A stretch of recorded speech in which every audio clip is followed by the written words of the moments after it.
Welcome back to Stocklabs for another market recap. We are most of the way through November. We have Thanksgiving week coming up here, so it'll be kind of a lighter week for markets. But for the prior week, things went pretty well. I was actually looking for more of a choppy-ish week than anything. We got a big up move on Tuesday, I think it was, on a CPI print that was interpreted as lighter than expected.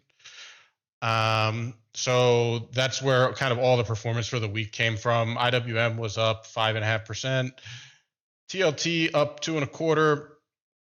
Same with the S&P. The Qs lagged a little bit, only up 2%, and the Dow was the worst performer, only up 1.8%, and crude finished down for the week. So crude has been on a pretty good slide here the last several weeks. I think it's down around 75, 74, I don't know, something like that, dollars per barrel on WTI.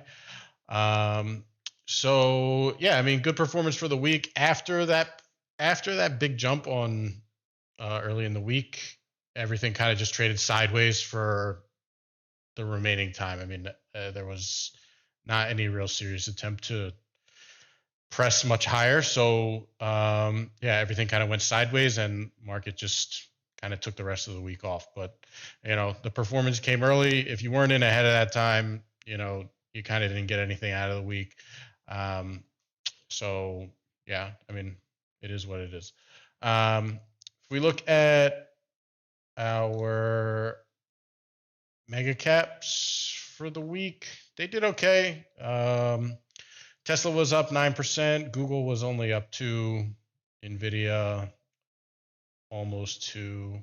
Meta almost 2%. So even a lot of these are underperforming, even the Qs themselves.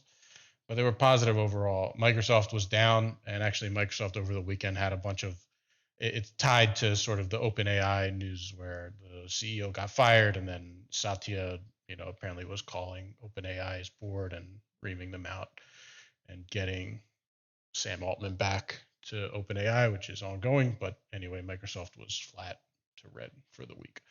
If we look at breadth for this past week, positive across the board. So utilities up 4%. That's a big week for them, probably their best week in a long time. Services up 4%. Industrials up 3.5%. Healthcare, best performer, up 4.5%. This has been a big laggard, especially in the sort of more biotech-ish type names of healthcare. Financials up 3%, consumer up 3.5%, and basic materials up 2.75%. So subsector wise, there's a pretty wide range here, and a lot of them were some of the most beaten down names, coming into, for the year coming into this week. They did pretty well when the quote unquote soft inflation print came, and then all of the, Fed pivot stuff starts getting filtered back through the market again, and this is what you get. So we had a lot of things up, 55 sectors up over 5% for the week. That's pretty good. And yeah, for the worst performers, there's not a whole lot. Most of the market was green, as you can see from up here. I mean, it was like kind of a buy everything week. I mean, at least for that one day, it was like buy everything on Tuesday and then just chill for the rest of the week. So, yeah, if we look at breadth by market cap, it's going to paint probably a similar picture. We've got 5.75% for 1 to 5 billion. So this matches up almost exactly with the Russell. 5 to 10 billion, 4.5%, slightly worse. 50 to 100 or 10 to 50 billion is up 3.6%. 50 to 100 billion up 2.6%, and 100 billion plus up 2.5%. So actually, breadth was pretty good if you look at it like this, because even these C stocks overall, they're better. They outperform sort of the S&P and the Qs. So you're seeing like if anything, the um, the mega cap tech stocks were kind of a drag on the overall indices this week, where the rest of the market was kind of lifting under the surface. It's just that those other ones are so big that if they if they don't go, then the market doesn't go. Similarly, if they sell off, market sells off. Doesn't really matter what the rest of it does. So it's just the nature of it. So yeah, overall, I mean, pretty good week breadth wise, whether you're looking at different sectors or different cap ranges. It was all strong. And if we look at intelligence for this week, there's not a whole lot here actually. So we've got okay, Bear Gold Miners. We've got Nvidia long. I think Nvidia has earnings coming up soon, but also it seems like Nvidia is giving us statements on their earnings like every other week, so I'm not 100% sure. We've got Google bullish, bearish emerging markets, bullish internet, and another bearish miners ETF. So not really a whole lot here to pick from. We'll just take a look at the other side to see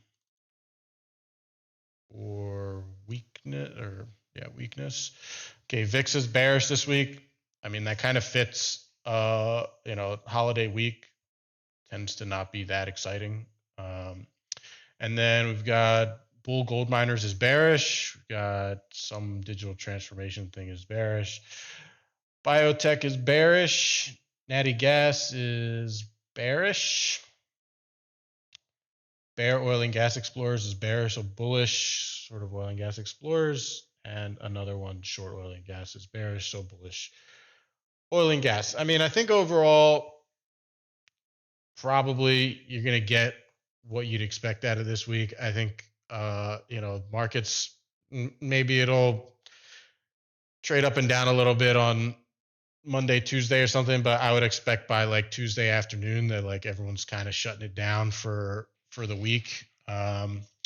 So yeah, I mean, I wouldn't expect a whole lot this week as far as like either upside or downside. Now, I kind of expected a choppy-ish week last week, and then we ended up getting, some of that ramp. So it wouldn't surprise me if the market sort of gently gives back some of last week's performance this week, and then everyone sort of comes back after Thanksgiving and all of that stuff to sort of reassess where they want to go from here into the end of the year. So for me, it's not going to be like a week where I would do too much unless some like fat pitch really got thrown my way. So yeah, that's it from me. Hope you guys have a good week out there. Hope you enjoy Thanksgiving. Safe travels if you got to go far away or be in an airport or drive a long distance, whatever. And we'll be back next week to see how it all went. So talk to you later. Bye.